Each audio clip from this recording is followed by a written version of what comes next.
torture chambers, secret passageways, vats of acid, and deadly vaults. In 1895, Chicago police unearthed horrific evidence of torture and multiple murders at the sprawling castle of H.H. Holmes. Masquerading under the guise of caring doctor, kind husband, and prominent businessman, H.H. Holmes was a contemporary monster, designing his buildings solely for the disposal of human bodies.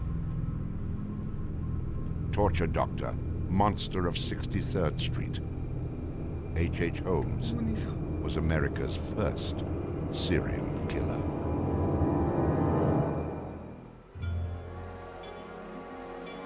Really Just south of Chicago, the suburb of Englewood was thriving with commerce.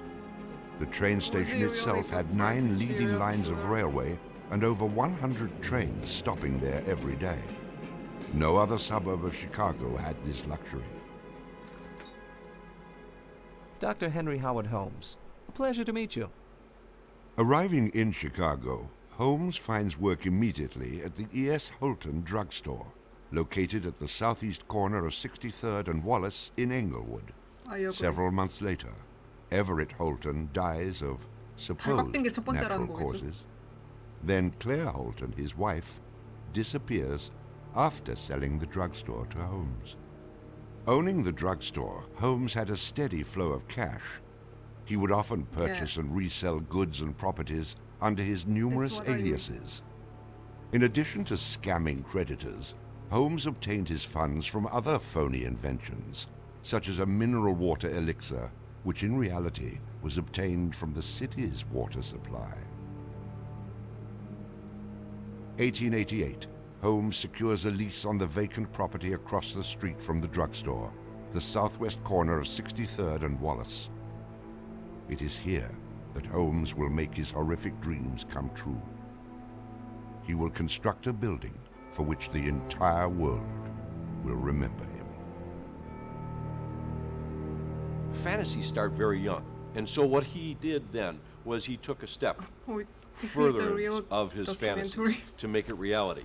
And probably, if we had done a little bit of investigation back then, we would have seen things like his plans, but not just plans for a building, because we'd expect to see architectural plans, but plans for his torture rooms.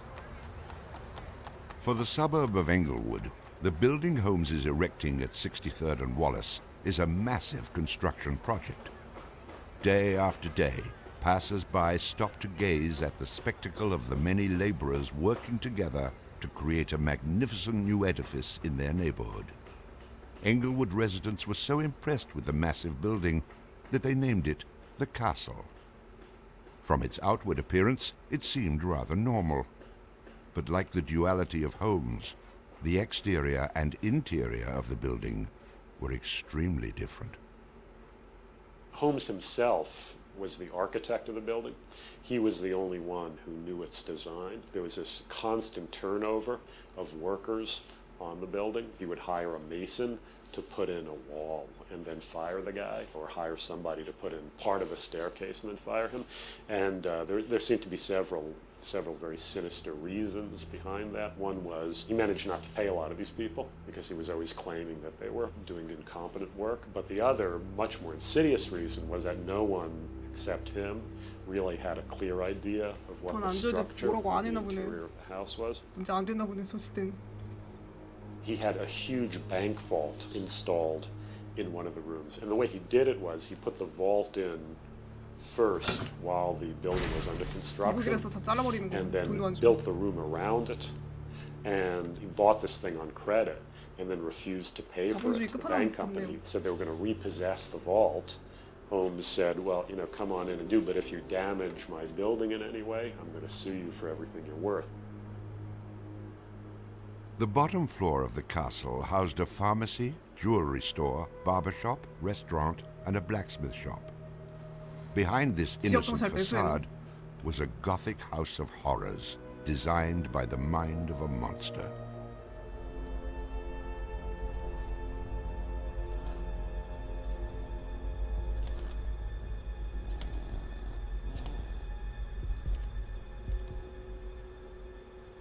The third floor seemed innocent enough, containing rented rooms, legitimate offices, and Holmes's own bedroom.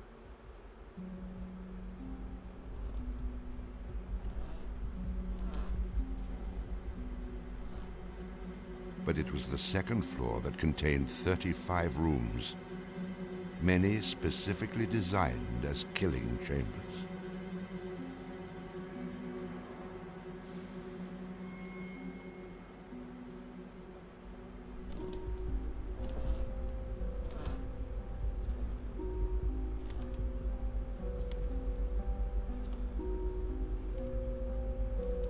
Disorienting unsuspecting victims, the labyrinthian construction contained numerous staircases and doorways that led nowhere.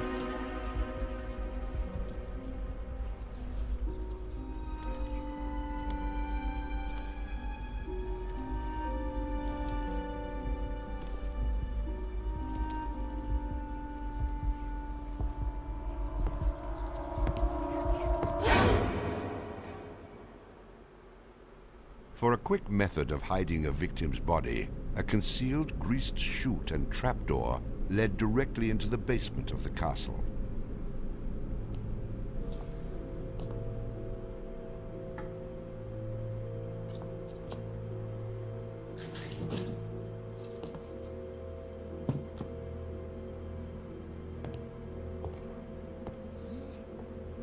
근데 밤중에 저러면은 소리 안 들리나?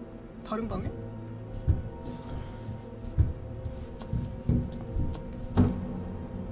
저게 소리가 안 들린다고?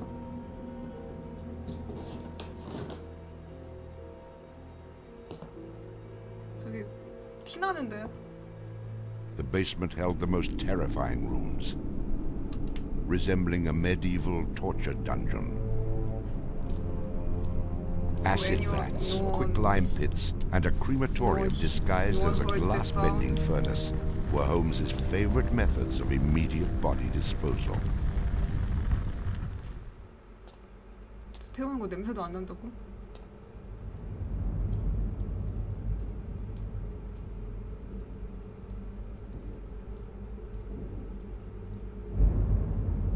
위에서 떨어진 거 치고는 너무 멀쩡한데요? 상태가?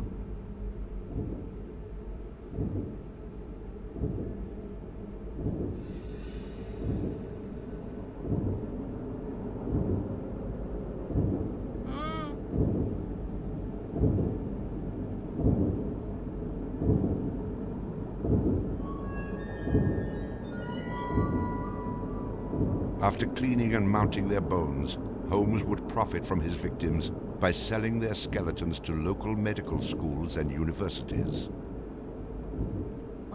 Holmes would make a killing in Chicago, financially and literally.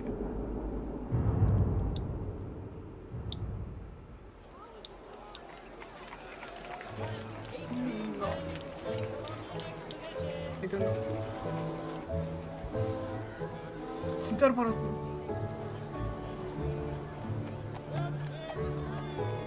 수상하게 사이즈가 다양하네. May 1st, 1893, the world's Columbian Exposition is open to the public in 사이즈가 수상하게 Chicago. 다양한 걸만 봐도 Spanning 신기하다는 거 아니야? 600 acres, sprawled out along beautiful Lake Michigan, the magnificent fair is a monumental sight to behold.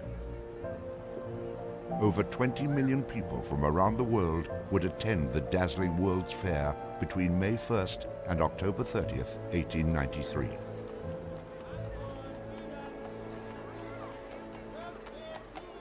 진짜라서 오히려 좋아했을 수도 있겠는데요. Holmes utilizes the World's Fair as the perfect opportunity to capitalize on his demented design of the castle. Located only a few miles from the World's Fair, Holmes's castle was perfect lodging for tourists. Holmes decides to rent rooms to visitors of the fair. He entirely renovates the upper floors of the castle, bringing in the most modern furnishings and luxuries, all purchased on credit, which Holmes had no intention of repaying. In addition to placing newspaper ads for rooms to rent, Holmes visited the fair with several of Benjamin Peitzel's children, preying on elderly women who flaunted their wealth, making sure he invited them back to the castle for a warm night's stay in a soft bed. They're not calling their relatives, telling them where they're at. They just know that they're going to Chicago to see the Columbian Exposition. Perfect victims, because they're unknown in the city. Their relatives, wherever they came from, know that they were coming to Chicago, and they never came back. Now, how do you start to find them? They don't even know where they stayed. Perfect, easy victims. I'm sure some of them got in and out of his place with no problem. And others, they walked in and they never checked out. Some of the rooms had been completely lined with asbestos to make them soundproof. Hidden in Holmes's office was a master control panel which connected to gas lines leading into airtight sleeping chambers. Holmes would lead his victims into the rooms, lock them in, and turn on the gas, asphyxiating them while watching their demise. Let me out! Holmes, let me out, please! Holmes! Holmes! Holmes, please! Holmes! At the height of the World's Fair, Holmes masterfully juggles his castle businesses, renting rooms, dodging creditors, selling skeletons, and attending to the needs of the many women in his life. I have had many young ladies in my employ, most of whom are still living in and about Chicago, whose parents and friends know only too well that far from being their seducer, I have done much to materially help them in their narrow lives. Being a personable, attractive young doctor and businessman, Holmes won the hearts of many women throughout his life. At one point, Holmes managed to secretly have 3 wives, each never knowing of the others. 3 wives. In 1890, Julia Connor became Holmes's employee and mistress, living at the castle with her daughter Pearl. When she became pregnant and demanded marriage, Holmes agreed on the condition that she allowed him to perform an abortion on her. She agreed. Neither Julia nor her daughter Pearl were ever seen again. Just a week later, Holmes sold a clean, articulated skeleton to the Hahnemann Medical College for nearly $200. In 1892, Holmes acquired another mistress, Emmeline Sigrand, and employed her as private secretary. Holmes sent Emmeline into the vault to retrieve some papers and sealed it, suffocating her to death. Several weeks later, the University of Chicago acquired a female skeleton from Dr. Holmes. In 1893, Minnie Williams became Holmes's new private secretary and eventually his mistress. So how many Minnie was the beneficiary of a property in Fort Worth, Texas, valued at over $40,000.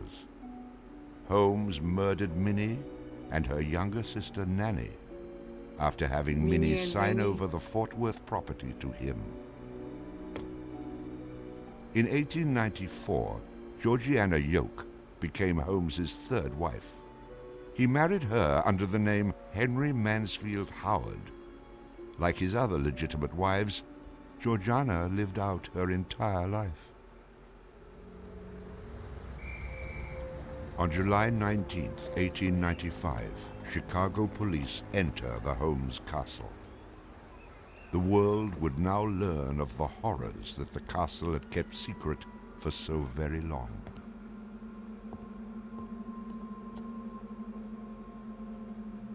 As disoriented detectives and police searched the upper floors of the castle, the true depths of Holmes's evil were waiting in the basement.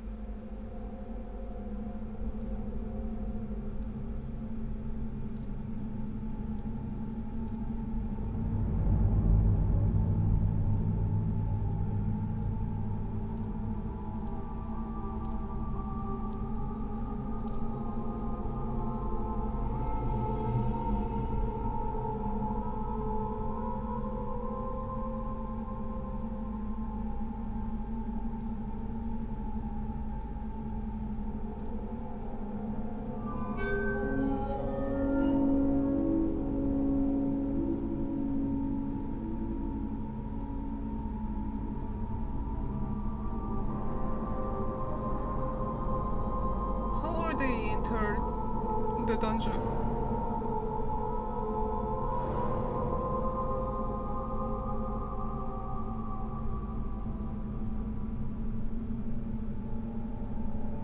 Among the death devices in the basement of the castle, investigators find piles of mixed human and animal bones, bloody women's undergarments, and a wooden dissection table saturated with dried blood.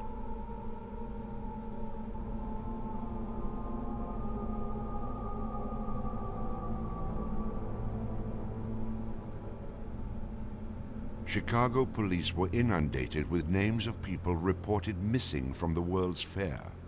50 missing people were eventually traced to the Castle of Horrors. 50명. The evidence, blood and bones found in the basement posed a problem for 19th century criminal investigative techniques. It was very difficult to go and identify even the bones as being human in origin, because with the very small fragments you didn't have enough of the identifying characteristics to be able to make that ID.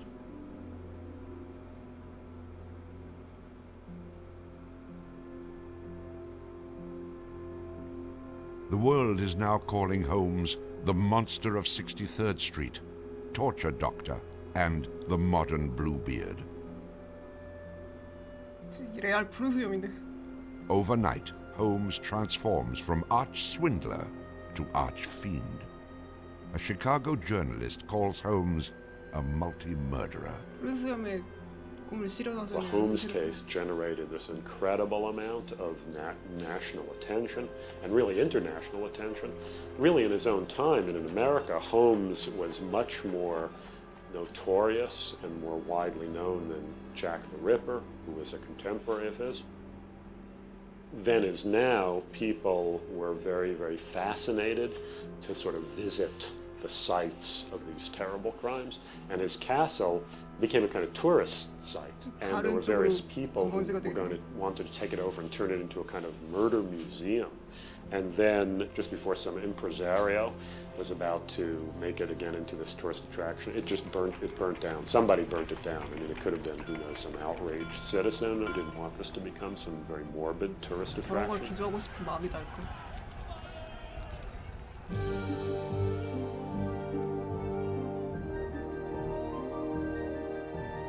Holmes's trial was kind of the O.J. Simpson trial of the day. It just generated this huge amount of publicity. The case had become a kind of national obsession. Of course, there wasn't CNN or Court TV back then, so it couldn't be covered quite as relentlessly, but it was covered very, very extensively. There were true crime books and pamphlets and all kinds of stuff. And Holmes himself had become a sort of folk figure almost, you know, the sort of national boogeyman.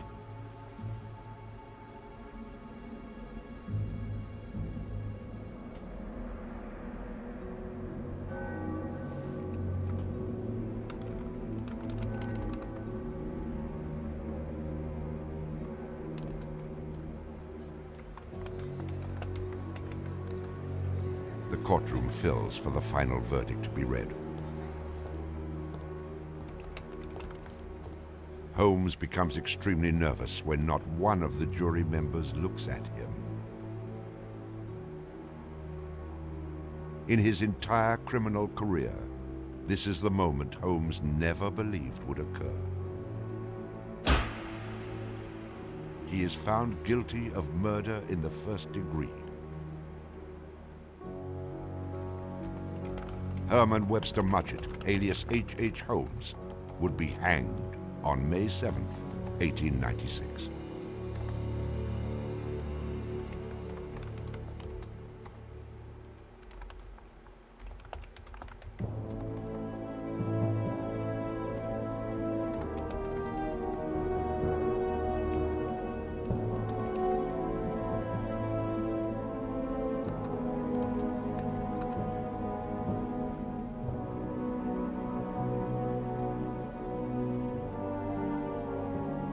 While Holmes was in jail, awaiting the execution of the sentence, he was made an offer by William Randolph Hearst, supposedly for a significant amount of money to provide his confessions. Holmes, who had already issued about a half a dozen completely self-contradictory versions of his crimes, clearly at this point felt he had nothing to lose. He was going to die anyway.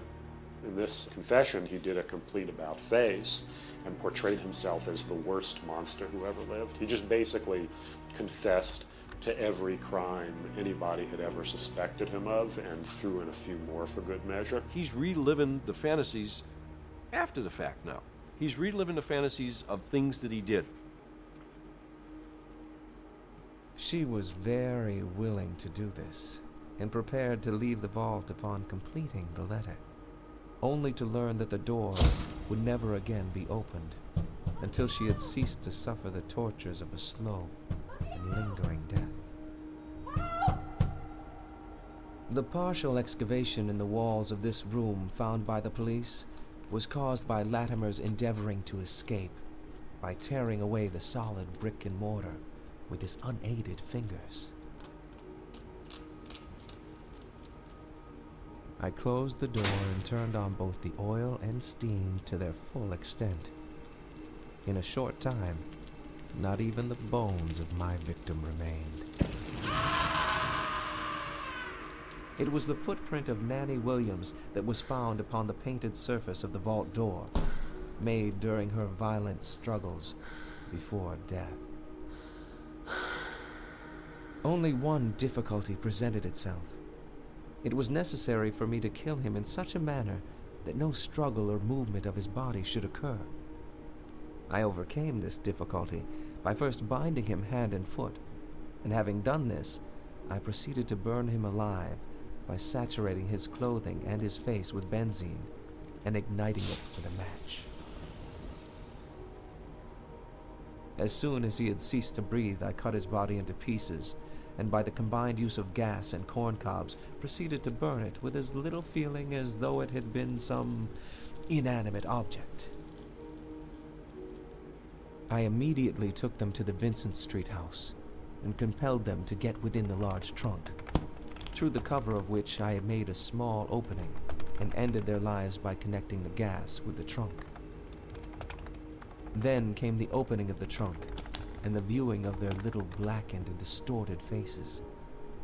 Then the digging of their shallow graves in the basement of the house.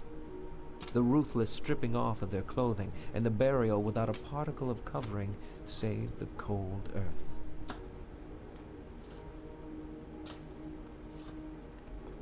I am convinced that since my imprisonment, I have changed woefully and gruesomely from what I was formerly in feature and figure. My features are assuming a pronounced satanical cast. My head and face are gradually assuming an elongated shape. I believe fully that I am growing to resemble the devil.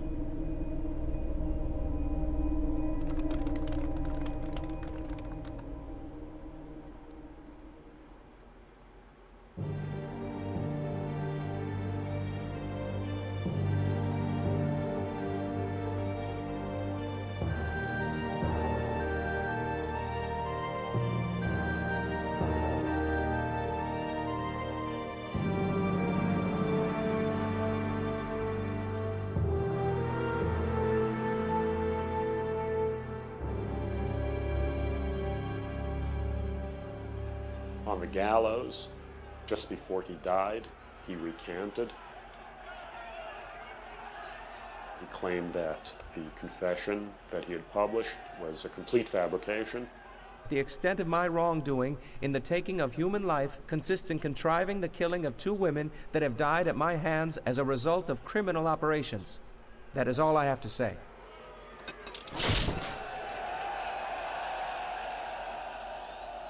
H.H. Holmes is hanged on Thursday, May 7th, 1896, just 9 days before his 35th birthday. At 10:25 a.m., he is pronounced dead. He was very concerned that after his execution, his body would be dug up either by medical men seeking to dissect his brain and find out what made him tick, or just ghoulish sort of souvenir hunters, and he requested that he be buried within a big slab of concrete, which he actually was. One of the things about Holmes is that nobody knows for sure how many people he actually killed. Although in my researches, which were pretty, I feel, thorough and extensive, it seemed very clear to me that he murdered at least 9 people. There have been stories that he killed 50, 100, countless people, particularly in Chicago at the height of the World's Fair.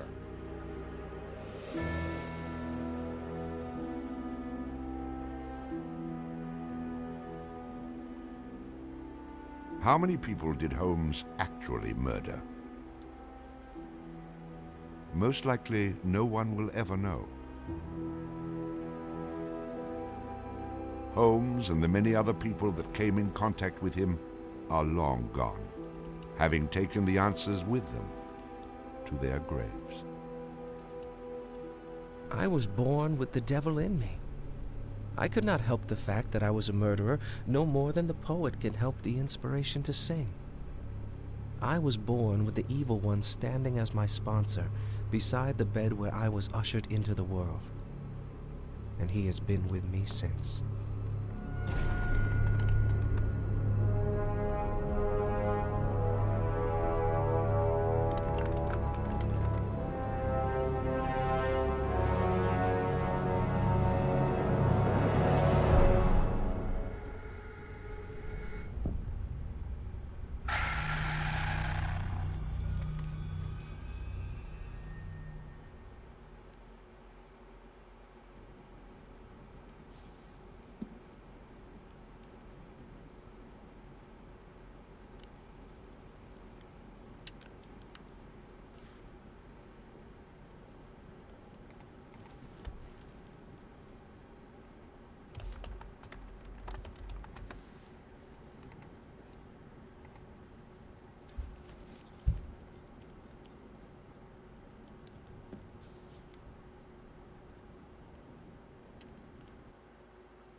아, 여기 쓰는구나.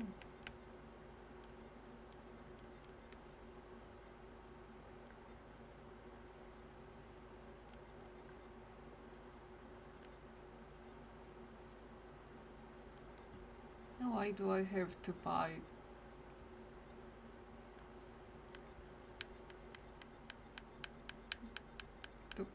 these kind of things?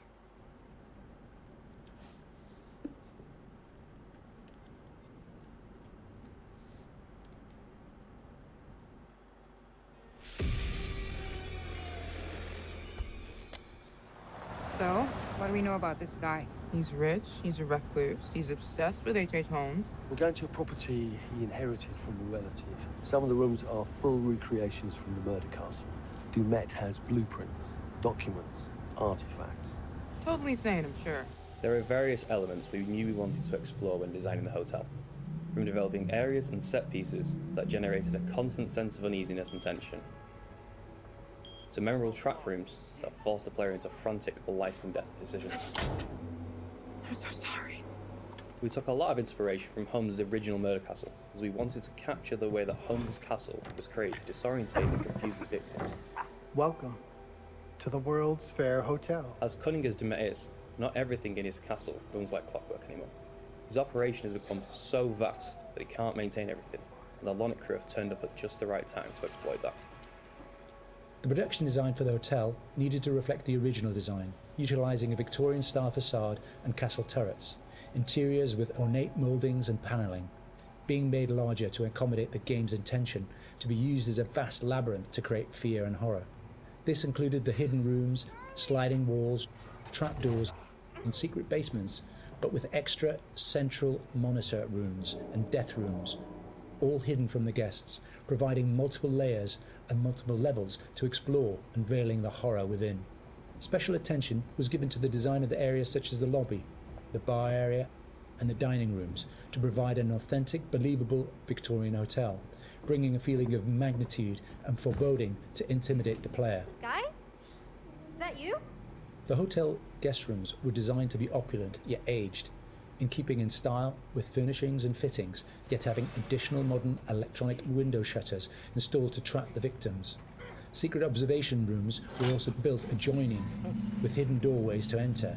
Corridors were cleverly designed to include mechanical sliding walls hidden within the Victorian framework, used to change the layout of the labyrinth throughout the hotel. Fuck. The murder inventions designed within locations included the suffocation and crushing rooms, furnaces, and acid baths. The monitor room was a newly constructed area, deep within the core of the hotel. This room allowed Dumet the full control of the labyrinth and its workings. In The Devil in Me, we make use of a range of mechanics new to the Dark Pictures series to help convey the unsettling mood and threat of the hotel. With an expanded focus on exploration, the player spends a lot of the time exploring the hotel's labyrinthian corridors, and as each character revisits a shared area, the feel of it changes. Each character has their own unique light source. Erin and Jamie, as the practical sound and lighting techs, have fairly straightforward torches, with Erin's directional microphone providing an additional small light when in use. Mark, the camera operator, has his camera flash, lifting the darkness in short bursts and providing mini jump scares as the player suddenly sees something out of the gloom. Kate lights her way around with her makeup mirror, providing a small amount of light to fumble through the corridors. And then Charlie's sole light source is his own cigarette lighter, casting the hotel in its flickering orange light and barely really lighting anything at all. Jamie, over here. Each character experiences these shared areas differently through this, adding to the sense of the familiar hotel rooms changing with each visit. It's amazing. The Ellen Hotel was originally built in the 1890s. It was converted into a spa later on until it was abandoned and finally chosen by Dumet for his murder playground. Some parts had been restored, like the rooms the characters stay in and the lush lobby and bar areas on the first floor. We worked closely with concept art and art direction to create distinct color palettes and ornate assets that made those areas more inviting, while still leaving something unsettling about their imperfections. But elsewhere, we could show the hotel and spa's original treatment rooms and the indoor pool which had fallen into disrepair and other thematically different places. Our second challenge was getting into Dumet's head. We knew that he was supposed to be a very meticulous man. He's the sole architect of this place and proud of his creations. Some rooms are deliberately left in disrepair. We created them with the base layers showing, and we scattered building equipment around to tell the narrative that Dumet still has plans for them. Others he had completely purpose-built. That's where we used a mix of old brick and breeze block materials next to each other to create contrast. And on top of that, there are traps everywhere. Some of the most interesting areas to create were the ones which were supposed to be off-limits to hotel guests. We wanted to show the stark contrast of his personal space versus the one he hunts people in. The team went as far to even design Dumet's handwriting, and we used that on boards and documents to show more of his personality. There's storytelling in every small detail. Lighting in The Devil in Me is a bit different from the previous Dark Picture games, since we have more explorations and more playable areas in the game for players to freely explore. We had to slightly adjust the way we used to do lighting by adding some new stuff, such as adding more guide lights in the environment for direction, or add some interactable light fixtures that you can trigger on and off by walking closer or away from them.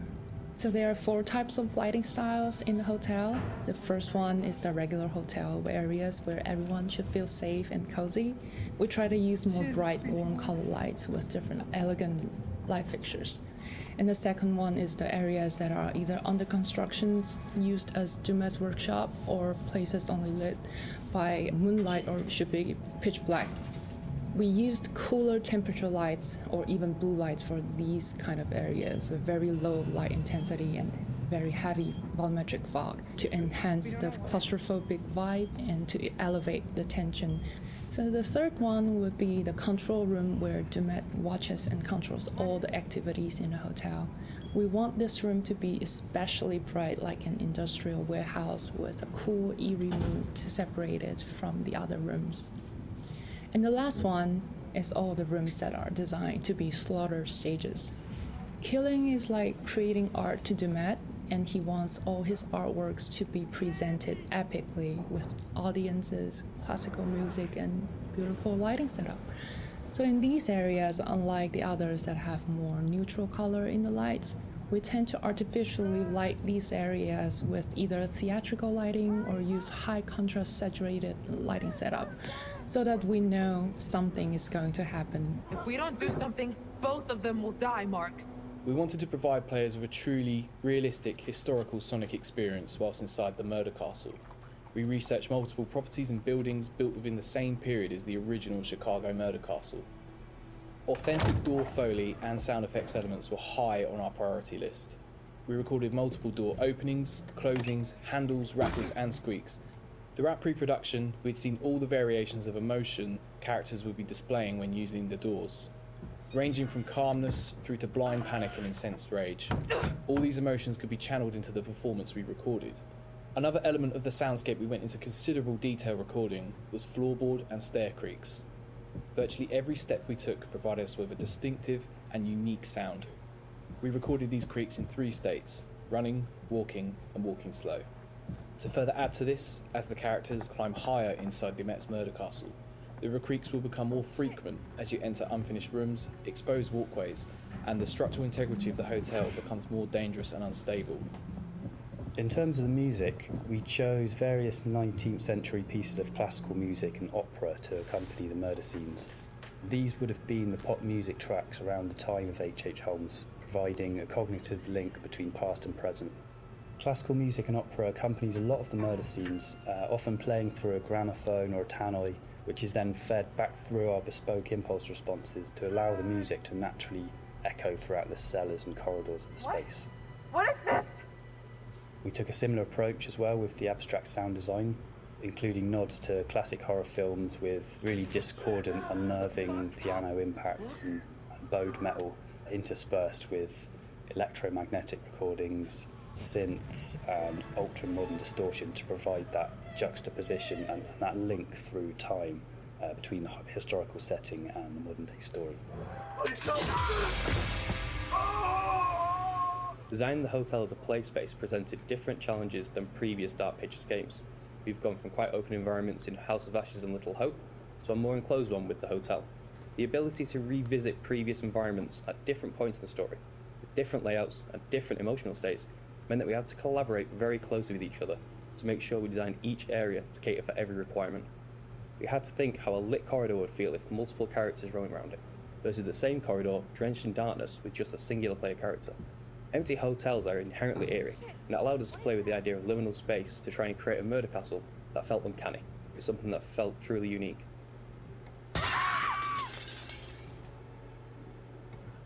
It's me! Get in here! Jamie? Thank God.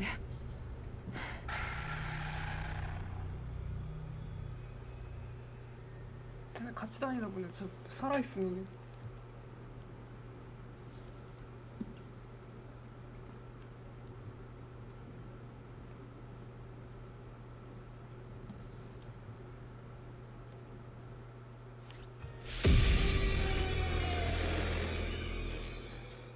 My name is Kate Wilder. I've got a master's in criminal psychology. I'm an investigative journalist and hope to make a difference. Hey, we're here with Jessie Buckley to talk about Supermassive's brand new game in the Dark Pictures Anthology, The Devil in Me. So let's start at the beginning. Tell us a bit about the character that you play. I play a character called Kate Wilder, who is a presenter who's part of this documentary team who are doing a show about the serial killer H.H. Holmes. America's first serial killer confessed to 27 murders. The number grew significantly. Nearly 200 lives. I'm a serial killer documentary watcher. Is that your jam too? I'll watch a serial killer documentary. Right, it's weirdly relaxing. Like, okay, cool, I can it's chill kind out. of fascinating why we're all addicted to kind of those stories. We need a plan. Forget his games, traps, all that bullshit. Think about the killers we've covered. There's always a weakness. I'm not playing detective, I just want to survive. Playing detective is how we survive. So what interested you in the role of Kate? Well, to be honest, I've never played a video game in my life, and I had no idea what the hell the world was. Oh, wow. Okay. So that was firstly why I kind of was like, oh yeah, that sounds new and fun. And then I read the script and talked to Alita, who's our director, and it just seemed like a really lovely thing to be part of and something new and fun. And I can't believe how they create this world. Action. You know, usually I just get a script and it's like 70 to 100 pages long, but there's like 300 pages in one script. It's unbelievable. So as you kind of mentioned, the game has multiple branching paths, so your character could end up in any number of situations.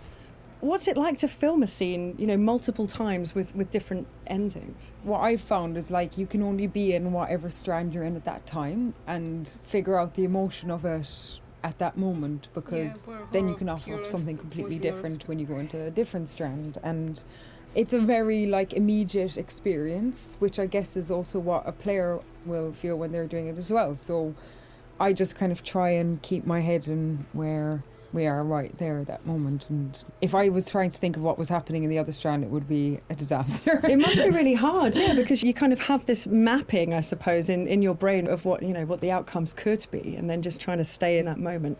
It's very interesting stuff. So many things can happen to characters in the Dark Pictures anthologies. How do you make sure that Kate is always Kate, no matter what she's kind of faced with? Well, I guess before we started, we did a big read-through with everybody, so it was good to kind of get a handle on who she is in the context of the environment she's in, but also the relationships that are in the world as well. It just kind of reveals itself from the script, and I just kind of let her run free and see what That's so cool, happens to her. Yeah, I don't think anybody has continuity in themselves. I don't anyway. It must be very difficult. Yeah, really difficult. And that's it. I guess it's quite good fun to then go, okay, let's go with this and see where we end up. Well, I think also Kate lives on the knife edge of she has a genuine obsession and curiosity about serial killers. So there's part of her that's kind of running towards it and part of her that's running away from it, and all of them have come to be curious about H.H. Holmes, but also with that, you're kind of living a real life horror as you're going into this world. So, come on, Charlie. What do we know about this guy? And everybody's fantastic, and they're all such distinctive people, and they all somehow genuinely feel like a crew, Nice, yeah. You kind of have the kind of riffs. Charlie is thinking. She looks a lot like a temper tantrum. And the new fledgling loves, and then the kind of creeping horror of your life. What are you doing with your life? Sounds very familiar. Yeah, I think I've been there at 3 a.m. What is all of this? Okay, so let's talk about the setting that Kate finds herself in. I've heard something about murder castles. I'd like to know more. So the production company that Kate works for, Lonnet Entertainment, they get a mysterious call from a stranger who says that he's basically made a replica of H.H. Holmes' murder castle. Wicked. And invites them to come and document it because he knows that they're interested in serial killers. And Lonnet Entertainment, which is run by a character called Charlie, is kind of hard up, but only Charlie knows that. And so even though Kate is a bit kind of resistant to go because it just feels like another kind of fuddy-duddy thing, they agree to go to this island as one last kind of hurrah. It sounds like absolutely nothing awful is going to happen. It sounds like a perfect setup. I'm going to have a cup of tea. Delightful. Yeah, lovely island. Very nice. Look! Years are the wine that fill the cup of time. So in the game, you've got quite a limited inventory. Which items would you take into the house if you could take anything? I'd probably take I think, look, all these mad people are just in need of a hug. So I'd probably take a bottle of wine and just be like, mate, let's just sit down, have a glass of wine, talk about what's going on here. Get Charlie's fags. Come here. Have let's a fag. Let's just calm down. That's my weapon of choice. I'd kill him with kindness. Well, you could at least start with the wine, and if that doesn't work, you've got the bottle. So I mean, it's perfect. You're done. You're done. And if not, I could just drink it myself and have a lovely time. Some kind of belt with 3 or 4 of them attached. Off you go. It's all going to be fine. And if it's not fine, you're not going to know about it. Yeah. Done. Perfect. Good choice. Think it's okay if we pour some wine? God, please do. So you've mentioned the chase scene with the other girls. Was that fun? That genuinely was fun to be running and scared and all of that? Yeah, it's always fun. I mean, I think everything's kind of fun.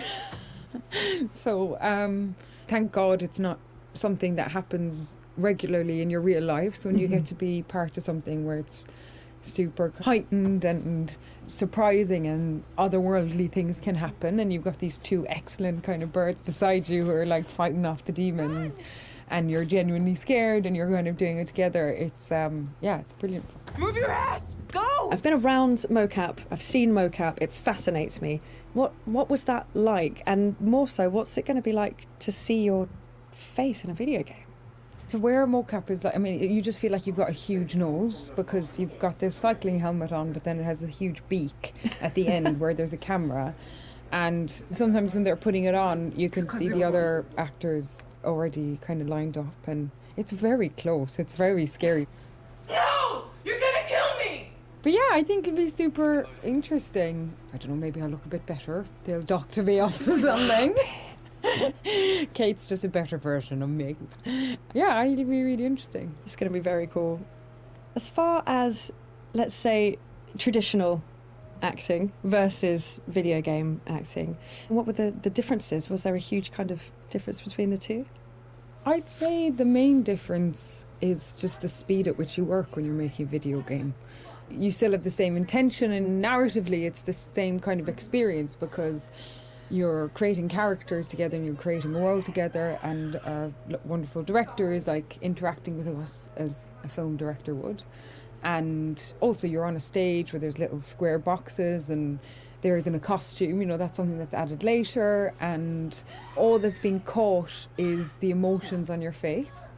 It must be quite intense when it's just focusing on your face. That must be a real, like, I don't know, like intensive experience. Although, to be honest, like the scripts they're really good, and so I don't really try and think about that too much, whatever the situation. I think if I did think about it, it would be an awful disaster. Yeah, may change the situation entirely. You just kind of listen to everybody else that's there and get on with it. We need a plan. Forget his games, traps, all that bullshit. Think about the killers we've covered. There's always a weakness. You suggesting we invite him to tea and psychoanalyze? I'm suggesting we use our heads. We play his games, we'll lose. It's our best shot.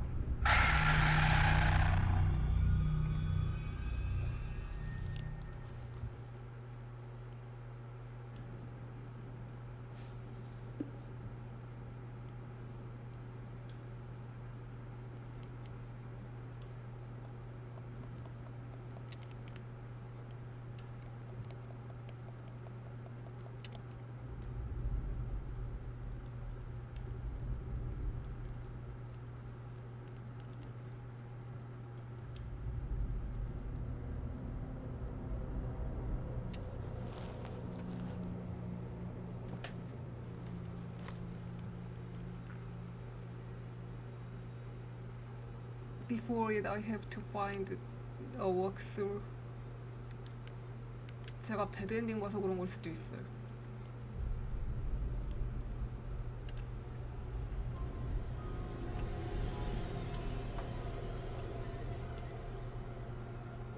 After walkthroughs, really.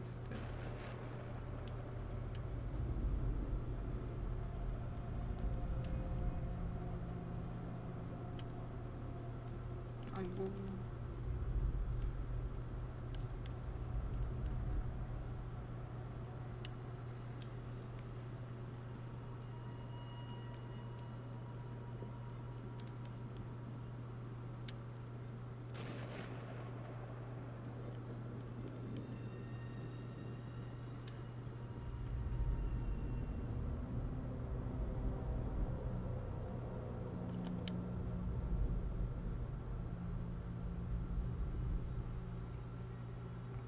많이 채운 건지 적게 채운 건지 모르겠다.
저거 아마 다른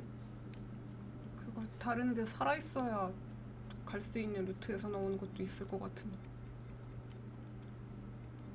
나름 꼼꼼히 찾은 것 같기는 한데 꼼꼼히 찾으려고 노력은 했어요.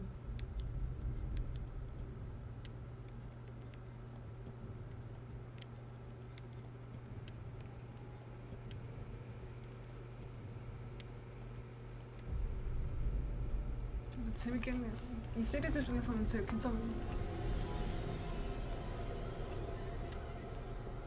좋은 게임 선물해주셔서 감사합니다.